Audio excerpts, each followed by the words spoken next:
આ ભગવાનને આપણે અહીંયા મૂકીએ ને ધરાયા પછી જ પ્રસાદ કહેવાય. ત્યાં સુધી શું કહેવાય?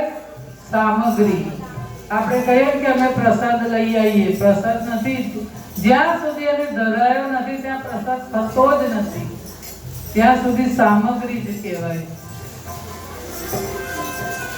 ચંદ્ર ભગવાનનું જળ લઈ આવે, વાસણ માંજે, કપડા ધોવે, છાણ વાસીદા બધું જ કામ કરે, ભજનમાં પણ બેસે, પણ એને ઘડીએ ઘડીએ દોડીને મંદિરે જવા જોઈએ. બસ ઘડીક ટાઈમ દોડે મંદિરે, ઘડીક ટાઈમ વિઠ્ઠલનાથના દર્શન કરી આવું, પંઢરીનાથના.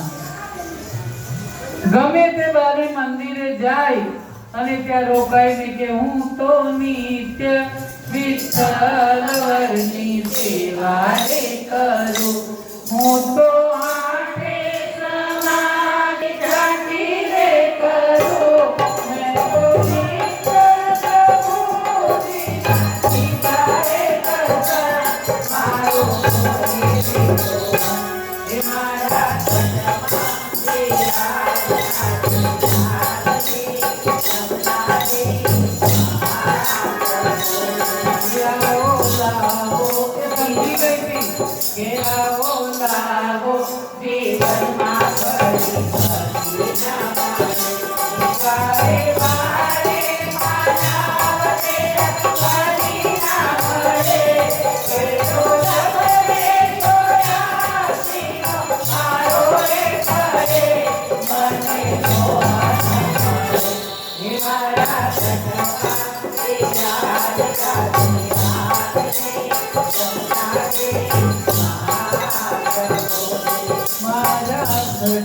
આઠે સમાની જાતિ કરવા જાય, ઘડીક ટાઈમ દોડે, ઘડીક ટાઈમ દોડે. હવે ધીરે ધીરે મોટી થવા લાગી, એમ ભક્તિ પણ રોમે રોમે, થોડે કળાએ ખીલવા માંડી. ને એક દિવસ બહુ કપડા ભેગા થયા હતા ને તો નદીએ ધોવા લઈને ગઈ. નદીએ કપડા લઈને ગઈ, પણ ચિંતામાં ને ચિંતામાં પેલું ઘરનું કામ બાકી રહી ગયું, ગુરુજીની સેવા કરવાનું.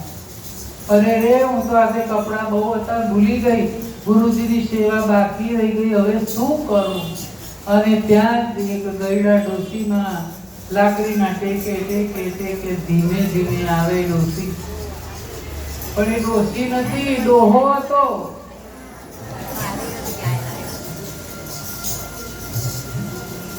બેટા ચિંતામાં કેમ છે, શું કરું? બધી વ્યથા બતાવી કે બધું ઘેર કામ ભૂલી ગઈ કરવાનું, મારા ગુરુજીનું કામ રહી ગયું, એ જ મારી ભૂલ થઈ ગઈ. ના કપડા આટલા બધા લઈને આવીશું, શું કરું?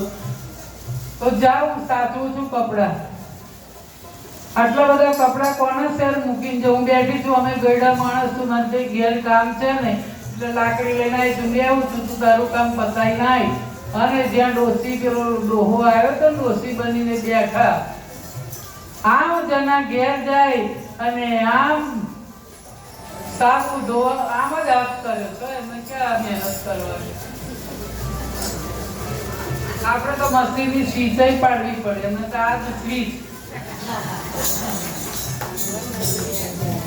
આપણે પ્લગ નાખીએ, કપડા નાખીએ, સ્વીચ પાડીએ, પાવડર નાખીએ, ત્યારે કપડા ધોવાય.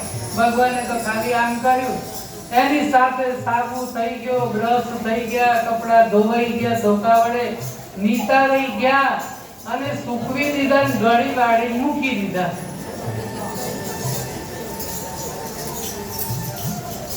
એટલામાં જના આવીને કપડા તો ગળી વાળી મૂકેલા જોયા કે અરે પેલા ડોસી ગયા ક્યાં? અને કપડા તો જુઓ, આપણે આખો દિવસ સાથે નાખીએ તારે સુકાય, અને આ તો ધોઈ સૂકવી વાળીને ગળી કેવી સરસ કરી. કઈ ઘેર નથી બેઠી, એવી ગળી વાળી છે.